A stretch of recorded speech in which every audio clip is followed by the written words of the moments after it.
सभी का warm welcome है वाईटी योर इंग्लिश शूटर पे। मेरा नाम है अमन बहल। जल्दी से शुरू करेंगे आज सुबह का फर्स्ट एडिटोरियल। आपने जूलियन असांजे का नाम सुना होगा। विकीलीक्स के फाउंडर हैं। एक ऐसे जर्नलिस्ट हैं जो दुनिया भर की सरकारों के गलत कामों को सबके सामने रिवील करते हैं। इन्होंने चेल्सिया मैनिंग नाम की अमेरिका की एक सोल्जर थी, एक्स सोल्जर, इनसे मिलकर के अमेरिका के गलत कारनामे दुनिया के सामने उजागर किए। अब इनके ऊपर चल रहे हैं केस और इसी पे आज का आर्टिकल जो है लिखा हुआ है। शुरू करेंगे। बहुत ही इंटरेस्टिंग आर्टिकल है। आज का क्विज आपको दिखा रहा हूँ। 5 क्वेश्चंस हैं। इस आर्टिकल में जो भी सीखोगे इस क्विज पे आपको अप्लाई करना है। क्लास के लास्ट में क्विज का मैं सोल्यूशन आपको करवा देता हूँ। शुरू करें क्लास को। चलिए आइए कुछ नया सीखते हैं।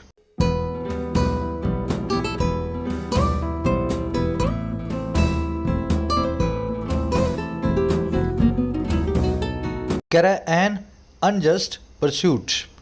देखिए, परसूट वर्ड का मतलब होता है किसी का हंट, किसी का चेज, किसी का पीछा।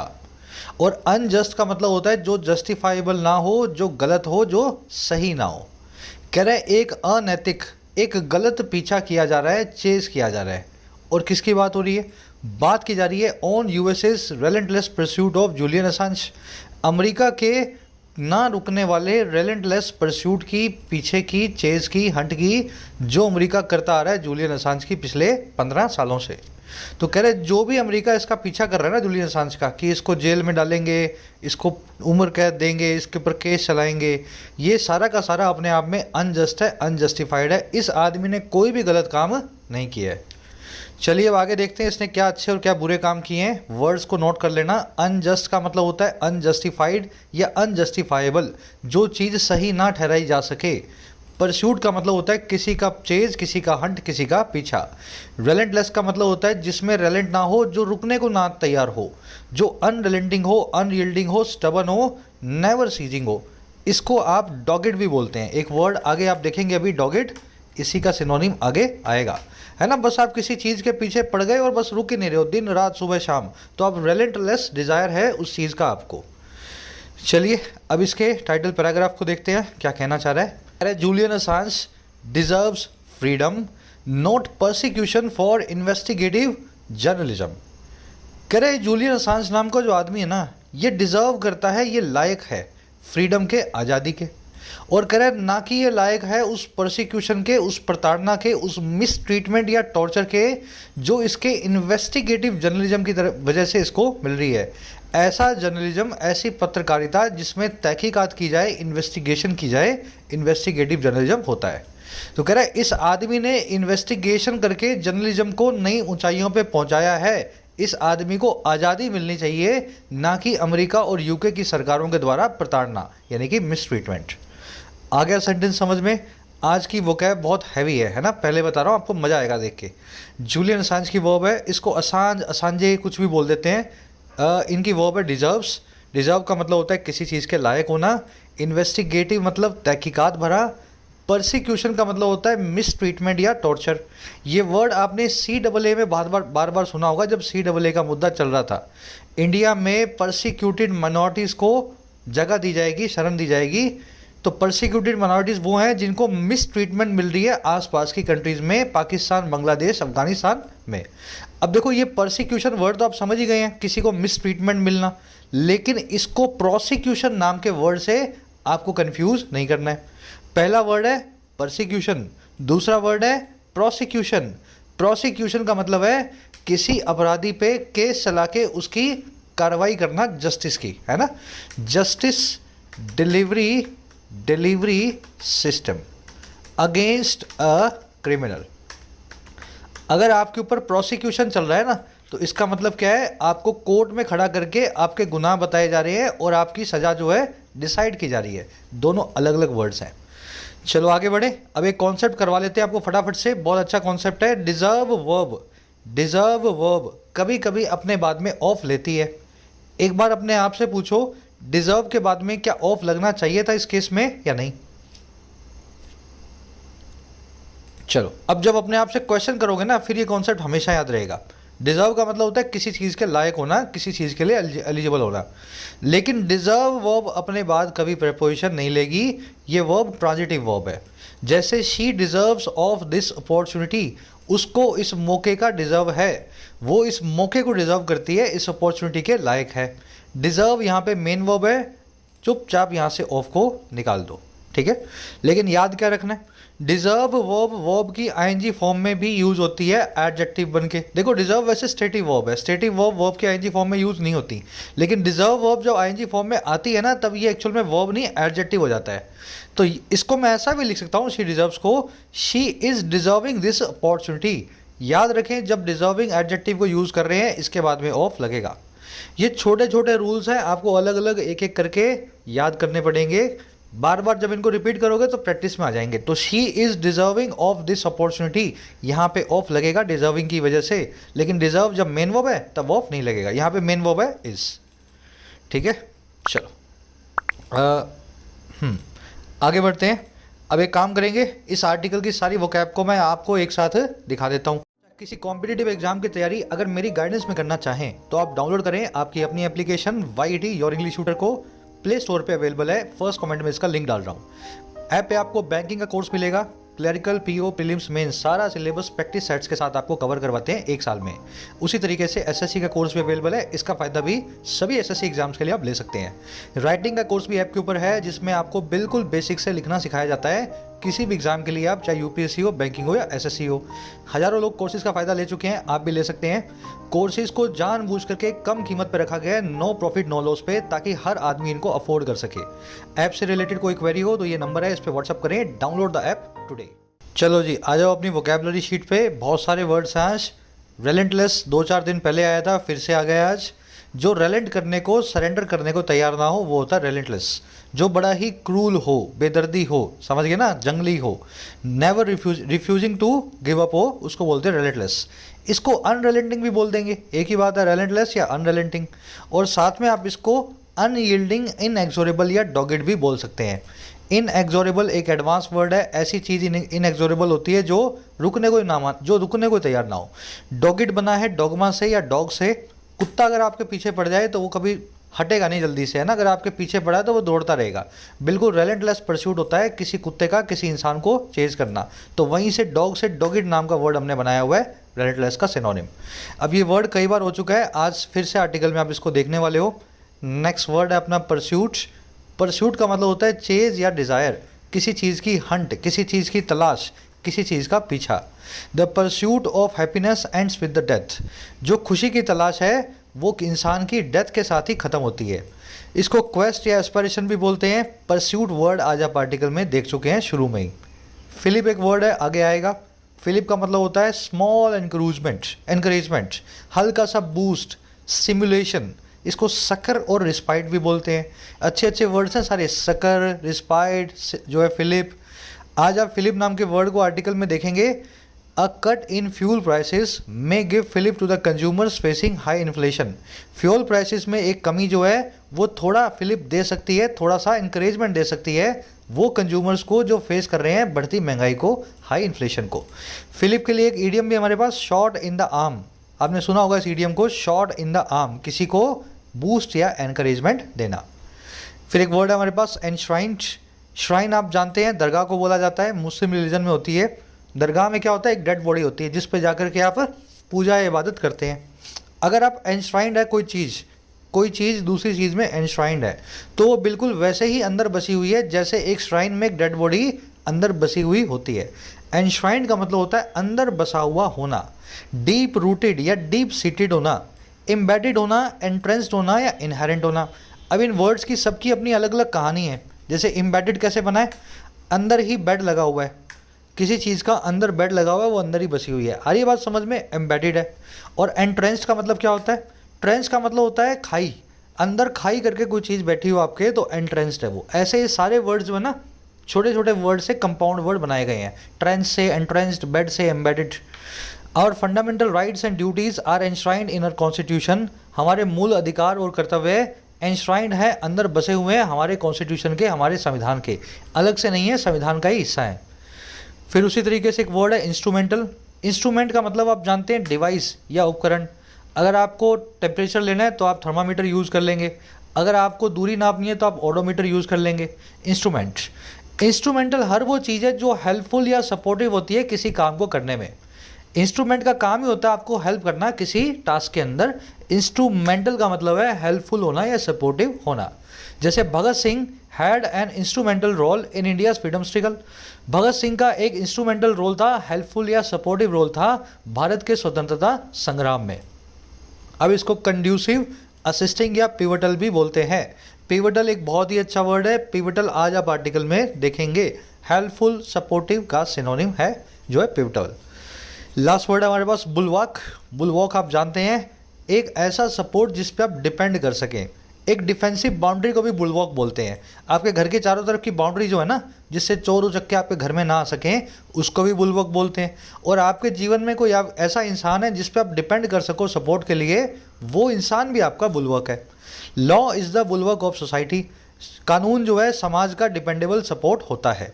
वैसे ही the France made Rafale aircraft are our strongest bulwark against the enemy. जो फ्रांस के राफेल एयरक्राफ्ट हैं वो हमारे सबसे स्ट्रॉन्ग डिपेंडेबल सपोर्ट है हमारे दुश्मन के एनिमी के सामने। अब इसको main stay, rampart, parapet, bed rock और लिंचपिन भी बोलते हैं।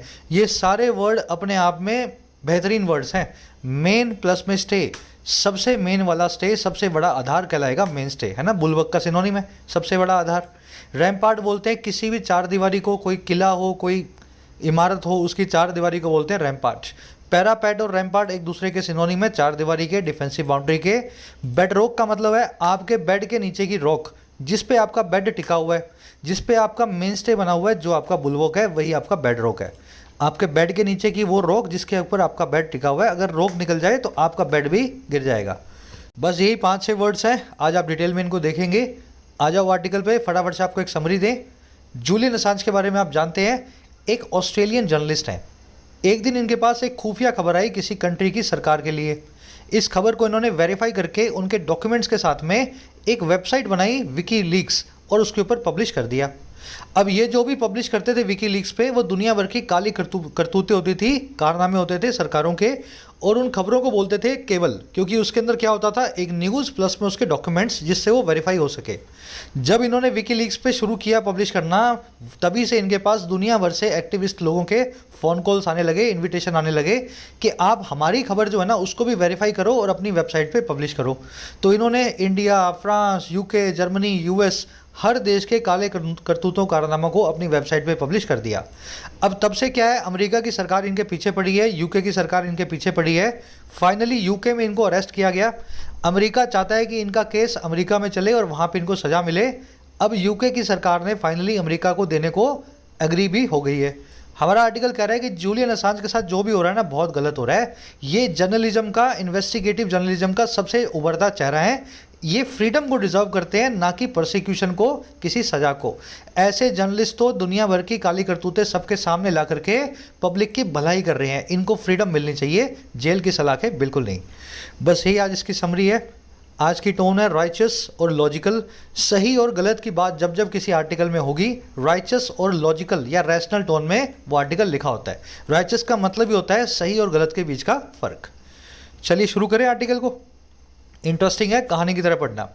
कह रहा है the United states relentless pursuit of Julian Assange received a fillip after the British Home Secretary Priti Patel gave the go-ahead to extradite him to the US। ये इतना ही है, यहाँ पे ख़त्म हो गया सेंटेंस, ठीक है। कह रहा है अमेरिका का, यूनाइटेड स्टेट्स का जो relentless pursuit है, जो ना रुकने वाली पीछा है, हंट है, तलाश है, और किसकी भाई, जूलियन असांज नाम के इस आदमी की। कह रहा है इस परस्यूट ने ना, इस तलाश को मिल गया एक फिलिप जानते हैं ना, हल्का सा encouragement, a shot in the arm. तो इनकी उस तलाश को थोड़ी राहत मिली है, फिलिप मिला है। और कब, जब ब्रिटिश होम सेक्रेटरी प्रीति पटेल जो हैं, इन्होंने दे दिया एक गो अहेड को। गो अहेड होता है आगे जाने की झंडी, हरी झंडी, किसी चीज़ को जाने की मंजूरी, आगे जाने की मंजूरी। जब ब्रिटिश होम सेक्रेटरी प्रीति पटेल ने मंजूरी दे दी इनको एक्सट्राडाइट करने की, प्रत्यारोपण करने की, ट्रांसफ़र करने की अमेरिका के लिए टू द यूएस, तो फाइनली अब ये आदमी अमेरिका की कस्टडी में आने वाला है, यूके की कस्टडी से। इसलिए अमेरिका की तलाश अब यहाँ आके पूरी होती है। परसूट की वर्ब है रिसीव्ड। फिलिप का मतलब होता है एनकरेजमेंट, स्टिमुलेशन, रिप्रीव, याद है ना सारे वर्ड्स। होम सेक्रेटरी की वर्ब है give. Give the go ahead का मतलब होता है हरी झंडी दिखाना, किसी चीज़ को मंजूरी देना, सैंक्शन करना। एक्सट्राडाइट का मतलब होता है प्रत्यारोपण, ये एक वन वर्ड है। एक क्रिमिनल को एक कंट्री से दूसरी कंट्री में ट्रांसफ़र करने को बोलते हैं एक्सट्राडाइट। सुना होगा ना आपने, विजय माल्या को एक्सट्राडाइट किया जाएगा इंडिया में, मेहुल चोकसी को एक्सट्राडाइट करवाया जाएगा इंडिया में। तो एक्सट्राडाइट वर्ब को याद रखें, वन वर्ड है। इसी से नाउन बनता है एक्सट्राडिशन, ठीक है, नाउन फॉर्म है एक्सट्राडिशन। आपने एक्सट्राडिशन ट्रीटीज़ के बारे में सुना होगा। ऐसी ट्रीटी, ऐसा अग्रीमेंट जो दो कंट्रीज़ के बीच में होता है कि हमारा कोई क्रिमिनल तुम्हारे यहाँ आ जाए तो तुम हमें दे देना, तुम्हारा यहाँ आ जाए हमारे यहाँ तो हम तुम्हें दे देंगे। आगे बढ़ते हैं। कह रहे wanted for criminal charges which include violation of the countries espionage act of 1917, mister Assange could face punishment ranging up to 175 years in prison if convicted in the US। कह रहे जो वांटेड हैं, वांटेड का मतलब जिनकी तलाश है, जिनको सब चाहते हैं, सब पकड़ना चाहते हैं। कह रहे जो वांटेड हैं क्रिमिनल चार्जेस के लिए, और वो चार्जेस जो इंक्लूड करते हैं, जिनमें शामिल है कंट्री का एस्पिनाज एक्ट 1917 का। एस्पिनाज का मतलब होता है जासूसी, तो कंट्री के खिलाफ जासूसी करोगे यूनाइटेड स्टेट्स के खिलाफ तो 1917 का ये एक्ट आप पे लग जाएगा। कह रहा है ऐसे चार्जेस के अंदर जो वांटेड हैं, ऐसे मिस्टर असांज फेस कर सकते हैं ऐसी पनिशमेंट को जो रेंज अप टू करेगी 175 ईयर। अमेरिका में ऐसी सज़ा मिलती है, 200 साल की सज़ा मिलेगी, 150 साल की। कहने का मतलब है पूरी ज़िंदगी जेल में जाएगी। तो पूरी ज़िंदगी में जेल में जाने की सज़ा को ये फेस कर सकते हैं इन प्रिजन, अगर ये कॉन्विक्ट हो गए यूएस के अंदर, अगर इनकी सज़ा जो है, इनकी जो दोष है वो सिद्ध हो गया, आरोप इनके ऊपर प्रूफ हो गया। आई बात समझ में। विच की वर्ब है इंक्लूड, विच आया है क्रिमिनल चार्जेस के लिए। क्रिमिनल चार्जेस इसका एंटीसीडेंट है, प्लूरल है, इसलिए विच की वर्ब भी प्लूरल है। जब भी रिलेटिव प्रोनाउन आए, हु, विच, दैट, हमेशा देखा करो एंटीसीडेंट कैसा है और वर्ब मेल खा रही है या नहीं खा रही। असांजे की वर्ब है कुड फेस। एस्पिनाज का मतलब होता है जासूसी, स्पाइंग, स्नूपिंग। कुड यहाँ पे प्रोबेबल फ्यूचर को बता रहा है जो बहुत ही वीक है। Would, should, would, could, may, might सब फ्यूचर को बताते हैं, लेकिन कुड लगा के आप ऐसा फ्यूचर बताते हो जिसकी पॉसिबिलिटी कम है। कॉन्विक्टेड का मतलब होता है किसी की सजा, मतलब जो है आरोप सिद्ध हो जाना, किसी पे ब्लेम प्रूव हो जाना। आगे बढ़ते हैं। कह the charges were framed under the Donald Trump administration after accusing him of collaborating with US soldier Chelsea Manning, who published classified documents and communications on wikileaks.org, the website run by Mr. Assange। अब बता रहा है Assange के ऊपर पूरा आरोप क्या है। कह रहा है ये चार्जेस, ये सारे ब्लेम्स इनके ऊपर फ्रेम किए गए थे डोनाल्ड ट्रंप के एडमिनिस्ट्रेशन के दौरान, और कब के बाद, इनको अक्यूज कर देने के बाद, इन पे आरोप लगा देने के बाद, जो है साठ गांठ करने का, कोल्यूड या कोलैबोरेट करने का यूएस की एक सोल्जर के साथ जिसका नाम है चेल्सिया मैनिंग। और ये वो लड़की है जिसने पब्लिश किया था सरकारी दस्तावेजों को, क्लासिफाइड सीक्रेट ऑफिशियल डॉक्यूमेंट्स को और कम्युनिकेशंस को, बातचीत को wikileaks.org नाम की वेबसाइट पे। कह रहा है ये वो वेबसाइट है जो रन की जाती थी बाय मिस्टर असांज। रन यहाँ पे एडजेक्टिव है। सेंटेंस समझ में आ गया। इनका यही सारा जो है इनके ऊपर आरोप है कि चेल्सिया मैनिंग के साथ मिलके अपनी वेबसाइट पे अमेरिका के सरकारी दस्तावेजों को आपने बोले तो मतलब वो किया है ना, लीक किया दुनिया के सामने। चार्जेस की वर्ब है वर फ्रेम्ड, पैसिव वॉइस में वर प्लस में वर्ब की थर्ड फॉर्म। अक्यूज के बाद में ऑफ लगाएंगे, आप जानते हैं अक्यूज, चार्ज, ब्लेम। चलो आज मैं बताता नहीं हूँ, सब लोग खुद से कोशिश करो। वर्ड आपके सामने लिखा हुआ है अक्यूज। अक्यूज का मतलब होता है आरोप लगाना, और इसके बाद में हमेशा लगता है, अक्यूज के बाद में लगता है सर ऑफ, ठीक है, ऑफ। लेकिन इसी तरीके से आरोप लगाने, सजा देने से रिलेटेड और भी बहुत सारे वर्ड्स हैं जिनकी अपनी अपनी फिक्स प्रेपोजिशन है। मैं सबके नाम लिख रहा हूँ, कोशिश करेंगे आप सबको फिक्स प्रेपोजिशन देने की, ठीक है, कोशिश कर रहा हूँ मैं भी, आप भी करो। Acquit and exonerate. चलो ये 5 वर्ड्स और लिख रहा हूँ, सबकी फिक्स प्रेपोजिशन सबको याद होनी चाहिए। कमेंट्स में डालो, जिनको नहीं आती है देख लेना कमेंट्स में, सही वाली पे मैं हार्ट दे देता हूँ। आगे बढ़ते हैं। हु आया है चेल्सिया मैनिंग के लिए, इनकी वर्ब है पब्लिश्ड।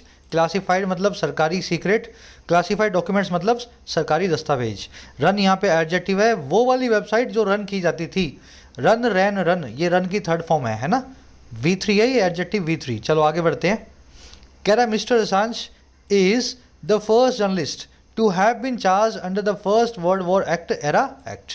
कह रहे ये जो मिस्टर असांज हैं ये पहले जर्नलिस्ट हैं जो चार्ज किए गए हैं, और किसके under, first world war era के 1917 के इस एक्ट के अंडर में। तो 1917 के एक्ट के बाद, एक्ट के अंदर पहली बार किसी को 2022 में चार्ज किया गया, पहले आदमी है। असांजे की वर्ब है इज।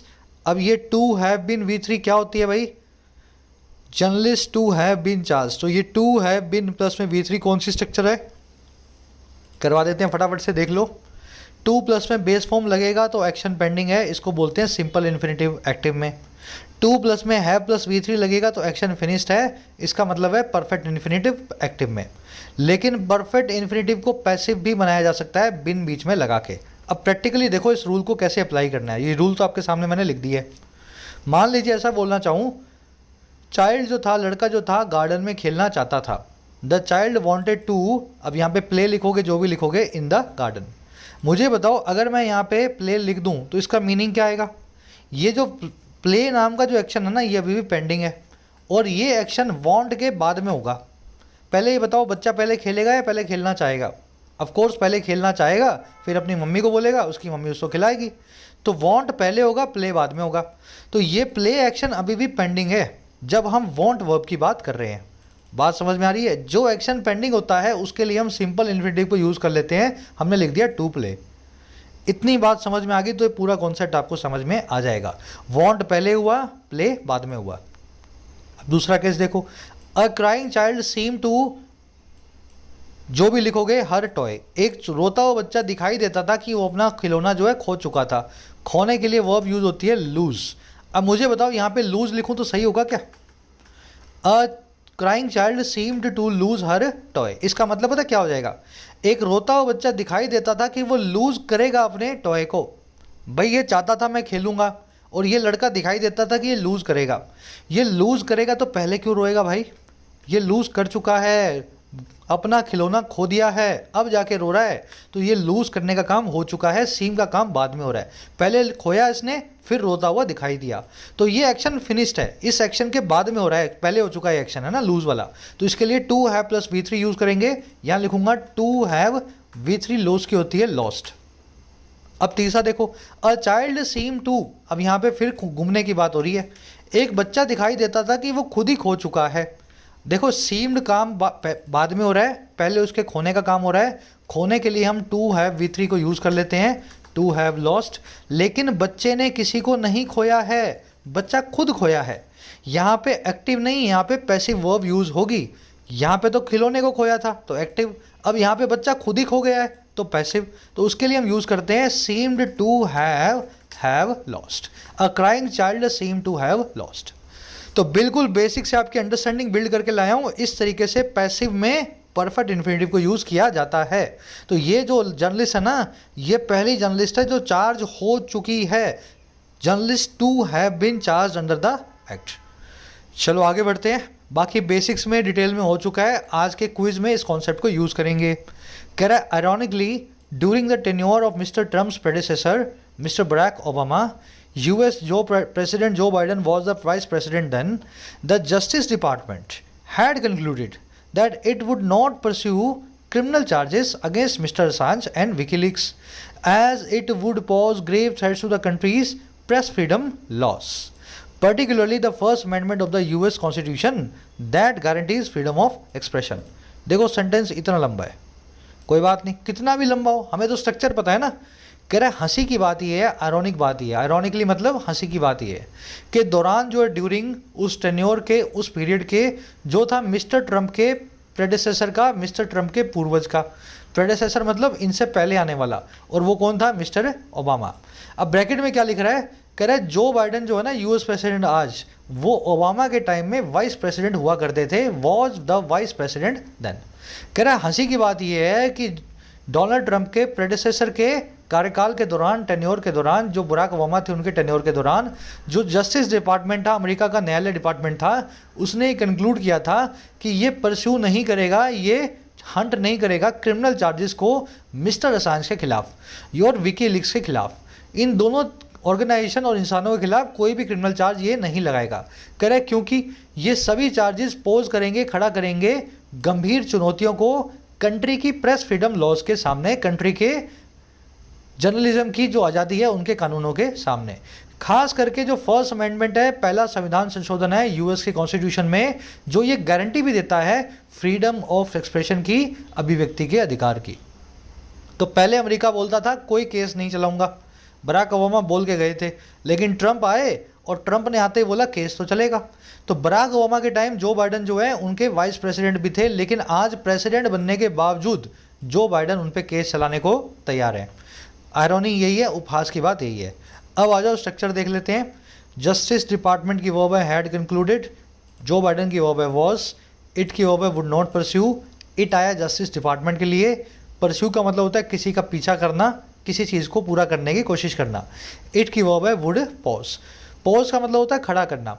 अगर आप किसी थ्रेट को, सवाल को, शक को, क्वेरी को, चैलेंज, चुनौती को, डाउट को या डेंजर को खड़ा करते हैं ना, ऐसी नेगेटिव चीज़ों के लिए आप पोज नाम के वर्ड को यूज़ करें। अगर आप किसी नॉर्मल सी चीज़ को खड़ा कर रहे हैं, आपने अपना हाथ खड़ा कर लिया, सीट पे बैठे थे, तो आप रेज करेंगे। तो कुछ लोग पूछते हैं सर रेज के लिए क्या, रेज और पोज में क्या फ़र्क है? दोनों का मतलब होता है खड़ा करना। सिंपल चीज़ों के लिए जिसमें कोई नेगेटिविटी ना हो आप रेज करते हैं खड़ा करने के लिए, लेकिन गलत चीज़ों के लिए जिसमें नेगेटिविटी हो आप पोज नाम के वर्ड को यूज़ करते हैं। दैट की वर्ब है गारंटीज, दैट आया है second amendment of the US constitution. चलो, थ्रेट मतलब चुनौती है ना, किसी के लिए धमकी। कह रहा the cable and documents published by WikiLeaks reveal the severe abuse of international and humanitarian law, war excesses and crimes committed in Iraq and Afghanistan by the US Department among others. Besides shining a light on the inner workings of the elite in democracies and autocracies around the world. कह रहे जो cables and documents हैं, cable मैंने आपको बता दिया ना, ये जो खुफिया खबरें जो ये रिवील करते हैं उसको बोलते हैं केबल। कह रहा है केबल और उनके जो सपोर्टिंग डॉक्यूमेंट्स हैं जो पब्लिश किए गए हैं विकीलीक्स के द्वारा, कह रहा है ये सब चीज़ें रिवील करती हैं, उजागर करती हैं बहुत ही ख़राब दुरुपयोग को, अब्यूज़ को, मिसयूज़ को, जो है इंटरनेशनल और ह्यूमैनिटेरियन लॉ का। और साथ में किसको उजागर करती हैं? वॉर एक्सेसिस को, जंग के दौरान हुई जातियों को। एक्सेस मतलब जातियाँ, वॉर मतलब जंग। और तीसरा, उन क्राइम्स को जो कमिट किए गए थे इराक में और अफगानिस्तान में अमेरिका की सरकार के द्वारा, और भी कई चीज़ों के अंदर अमंग अदर्स। तो ये चीज़ें तो कई चीज़ों में से बस यही चीज़ें बताई गई हैं, और भी कई चीज़ें हैं। कह रहा है साथ ही साथ बिसाइड्स शाइन करने के, एक लाइट को प्रकाश डालने के, इनर वर्किंग्स के ऊपर, अंदरूनी कामकाज के तरीकों के ऊपर, जो है अलीट लोगों का, बड़े लोगों का, दुनिया भर की डेमोक्रेसीज में और ऑटोक्रेसीज में अक्रॉस द वर्ल्ड। तो ये ऐसी ही चीज़ें बताता है कि एक मीटिंग हो रही थी, वहाँ पे इंडिया के प्राइम मिनिस्टर ने उस मीटिंग में किसी को क्या बोला जो दुनिया को नहीं पता, बस किसी के पास खुफिया खबर है, उस खबर की न्यूज़ क्लिपिंग या वीडियो जो है, फुटेज जो है विकीलीक्स पे आपको मिल जाएगी, है ना। अमेरिका ने अफगानिस्तान में क्या किया, इराक में क्या किया, ये सारी जो है उनकी फुटेज वगैरह इसने विकीलीक्स पे अपलोड कर दी थी। अगर आप इन फुटेज को देखोगे ना तो आपको गुस्सा आएगा। अमेरिकन सोल्जर्स एक हेलीकॉप्टर में जा रहे हैं और ऊपर से दोनों शर्त लगा रहे हैं कि नीचे दो बच्चे खड़े हैं, कौन गोली उसको पहले मारेगा, यानी किसका निशाना सही लगेगा। तो अफगानिस्तान और इराक में ऐसे ही गेम खेल रहे थे कि बच्चों को गोली मारते हैं सर पे हेलीकॉप्टर से, देखते हैं किसका निशाना सही लगता है। तो विकीलीक्स ने ये सारी डॉक्यूमेंट्स फुटेज के साथ में अपनी वेबसाइट पे अपलोड कर दिया और अमेरिका इनके पीछे हाथ धो के पड़ा है। आ रही ना बात समझ में। डॉक्यूमेंट्स और केबल्स की वर्ब है रिवील, अब्यूज़ का मतलब होता है मिसयूज़, एक्सेसिस का मतलब होता है जातियाँ, बिसाइड्स का मतलब होता है साथ ही साथ। चलो, ये सारी वीडियोस आपको नेट पे मिल जाएंगी, मैंने खुद से ही वीडियोस देखी हैं, उसके बाद से मैं खुद भी बहुत, मतलब मुझे भी बहुत बुरा लगा ये सब चीज़ें देख करके। करा the diplomatic cables in particular initially released after careful redaction by media organisations and other documents went on to form the bulwark of a large रेpertoire ऑफ इन्वेस्टिगेटिव जर्नलिज्म। अब बता रहा है इस आदमी की बहादुरी, विकीलीक्स के फाउंडर की, अमेरिका से कैसे पंगा मोल लिया इसने। कह रहा है जो डिप्लोमेटिक केबल्स है ना, पर्टिकुलर डिप्लोमेटिक मतलब डिप्लोमेसी से रिलेटेड, दो कंट्रीज़ के एम्बेसडर्स जो हैं सीक्रेसी में क्या बात कर रहे हैं, ऐसी जो केबल्स है ना डिप्लोमेसी वाली खास करके, कह रहा है जो इनिशियली रिलीज़ की गई थी बहुत ध्यान से एडिटिंग के बाद में, रिडक्शन के बाद में। रिडक्शन का मतलब होता है किसी चीज़ को पब्लिश करने के लिए एडिट करना, सही तरीके से वो पब्लिश की जाए, है ना, लोगों को समझ में आए। कह रहा है ऐसी केबल्स जो मीडिया ऑर्गेनाइजेशंस के द्वारा ठीक तरीके से जो एडिटिंग के बाद में रिलीज़ की गई थी, और भी कई डॉक्यूमेंट्स के साथ में ये वेंट ऑन टू कर गई। वेंट ऑन टू का मतलब होता है आगे तक चले जाना। ये इतना आगे चली गई कि इन्होंने फॉर्म कर दिया, बना दिया एक बहुत ही बड़े डिफेंसिव बाउंड्री को, बुलवॉक को, डिपेंडेबल सपोर्ट को, और किसके भाई, एक बहुत ही बड़े रेpertoire के, बहुत ही बड़े स्किल सेट के, जो है इन्वेस्टिगेटिव जर्नलिज्म का, ऐसी पत्रकारिता का जिसमें तहकीकात होती है। तो ये डिप्लोमेटिक केबल्स तो इन्होंने इतनी अच्छी पब्लिश की थी, इतनी शानदार पब्लिश की थी, वो केबल्स तो अपने आप में इन्वेस्टिगेटिव जर्नलिज्म की जो स्किल्स हैं, जो स्किल सेट है, उसका गोल्ड स्टैंडर्ड बन चुकी हैं। आज कोई भी इन्वेस्टिगेटिव जर्नलिस्ट जो है कोर्स करेगा ना किसी यूनिवर्सिटी में, तो उसको सिखाया जाएगा कि विकीलीक्स ने कैसे इन्वेस्टिगेटिव जर्नलिज्म करके ऐसी केबल्स बाहर लेकर के आया था। तो गोल्ड स्टैंडर्ड बन चुकी हैं इस रेpertoire का, इस स्किल सेट का, जो है जर्नलिज्म का। समझ में आ गई ना। केबल्स की वो went on to, go on to एक फ्रेजल वर्ब होती है, इसका मतलब होता है आगे तक बढ़ जाना। रिलीज यहाँ पे एडजेक्टिव है, जो केबल्स रिलीज की गई थी। रिडक्शन का मतलब होता है एडिटिंग करना पब्लिकेशन से पहले। बुलवॉक का मतलब होता है मेन सहारा, डिपेंडेबल सपोर्ट, बेड रॉक, है ना, मेन स्टे। कह रहा है in a rational word the perpetrators of excesses revealed by WikiLeaks would have been pursued for justice, while Mr. Assange could have been released from his harsh and extended stay in a British prison. कह रहा है एक rational word में, एक logical दुनिया में, जहाँ सही को सही और गलत को गलत बताया जाता है, कह रहा है ऐसे एक रैशनल वर्ड में ना, लॉजिकल दुनिया में, जो परपेट्रेटर हैं, जो गलत काम करने वाले हैं, जो आरोपी हैं, और किनके, इन सभी जातियों के। और कौन सी जातियां? जो रिवील हुई हैं विकीलीक्स के द्वारा। कह रहे इनको परस्यू किया गया होता, इन आरोपियों को जेल में डाला गया होता जस्टिस के लिए, फॉर जस्टिस, जबकि मिस्टर असांज को रिलीव किया गया होता, वुड हैव बीन रिलीज, उनकी इस कड़ी और लंबी स्टे से, लंबी रहने से, ब्रिटिश के एक प्रिजन में, जो यूके की जेल में। दुनिया रैशनल नहीं है। रैशनल दुनिया में इस आदमी को नोबेल या पुलित्जर मिलना चाहिए था, और बाकी जो गलत काम करने वाले हैं उनको जेल में डालना चाहिए था, लेकिन इसको जेल में डाला है, और गलत काम करने वाले इसके ऊपर सजा की सुनवाई कर रहे हैं। परपेट्रेटर का मतलब होता है रॉन्ग डूअर, मिसक्रिएंट, गलत काम करने वाला। इसकी वर्ब है would have been pursued, would have been V3, should have been V3, could have been V3, याद है ना आपको। तो परपेट्रेटर को परस्यू किया जाना चाहिए था, ऐसा होता। और असांज की वर्ब है would have been released, again वही स्ट्रक्चर है, थर्ड कंडीशनल वाली, वुड हैव बीन या वुड हैव प्लस में V3। चलो, ये रैशनल वाला किस्सा आप जानते हो कि नहीं? दो वर्ड्स हैं, एक है रैशनल, दूसरा है रैशनल। दोनों को रैशनल ही बोलते हैं, दूसरे में ई एक्स्ट्रा है। ये जो ई एक्स्ट्रा है ये एक नाउन है, इसका मतलब होता है लॉजिक, यानी कि तर्क। और जिसमें ई नहीं लगा हुआ ये एक एडजेक्टिव है, इसका मतलब होता है लॉजिकल, यानी कि तार्किक। वर्ड एक ही है, दो फॉर्म्स हैं इसकी, रैशनल और रैशनल, ई वाला लॉजिक। अब इसको यूज़ करके देख लो। देयर वॉज नो रैशनल, ऊपर वाला या नीचे वाला, for this idea to succeed, इस आइडिया के सक्सीड करने के लिए, इस आइडिया के कामयाब होने के लिए कोई भी रैशनल नहीं था। देखो यहाँ पे लॉजिक की बात हो रही है, वॉज नाम की वर्ब को सब्जेक्ट आपको देना है। देयर तो क्या होगी, एडवर्ब होगी, डमी सब्जेक्ट हो गया, वॉज वर्ब होगी, सब्जेक्ट रखा जाएगा यहाँ पे, सब्जेक्ट बनेगा लॉजिक, यानी कि एक नाउन।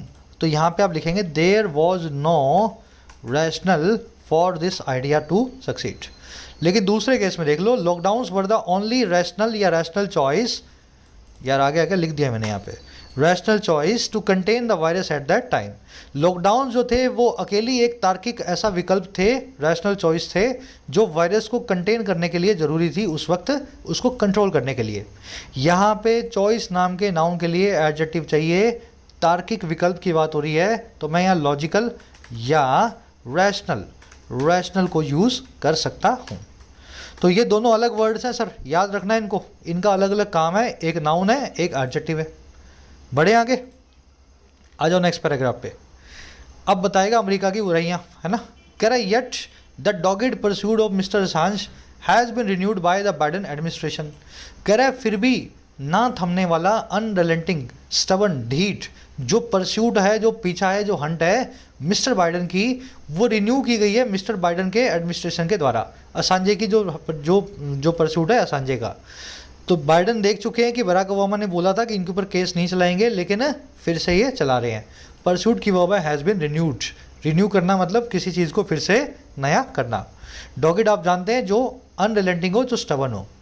कह रहे the only guarantee that it has provided is that it will not hold him in a maximum security prison which has strict confinement rules, and that if convicted he could serve his sentence in his native Australia if he requested it.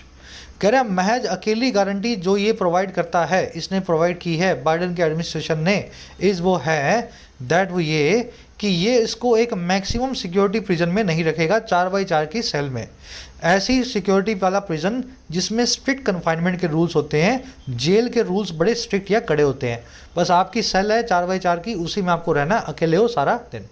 कह रहा है अगर ये convict हो भी गए तो, और दूसरा ये सर्व भी कर पाएंगे अपनी सेंटेंस को, अपनी सज़ा को अपने नेटिव में, अपने घर में, ऑस्ट्रेलिया के किसी जेल में, अगर वो रिक्वेस्ट करें इस चीज़ को, ही रिक्वेस्टेड इट।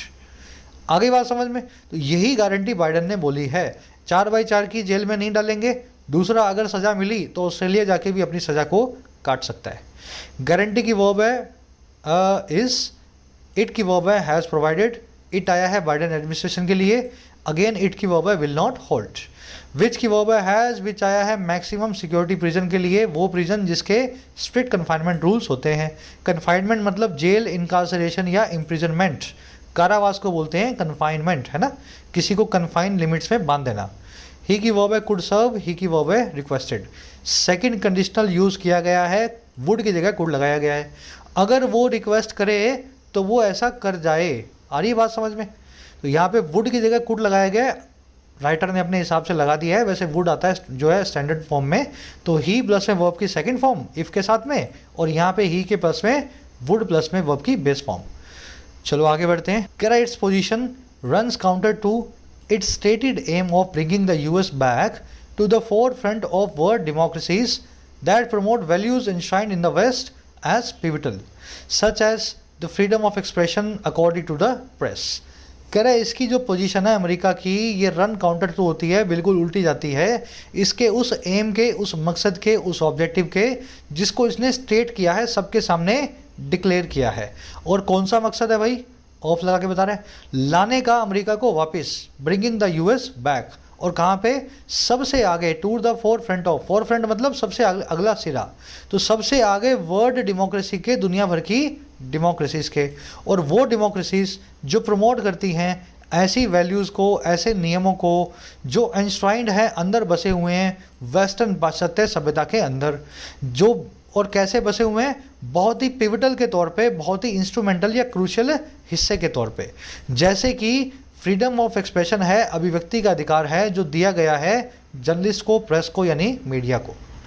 तो ऐसा हो रहा है, अमेरिका जो है इसको सज़ा दे करके अपना खुद का ही वो ऑब्जेक्टिव धुंधला कर रहा है, जिसमें ये लिखता है कि दुनिया भर की डेमोक्रेसीज में सबसे आगे अमेरिका होगा, वो डेमोक्रेसीज जो कि वेस्ट के मूल्यों में एनश्राइंड है, ऐसे वैल्यूज़ को प्रमोट करती है, जैसे कि फ्रीडम ऑफ प्रेस है, फ्रीडम ऑफ एक्सप्रेशन जो प्रेस को दिया गया है।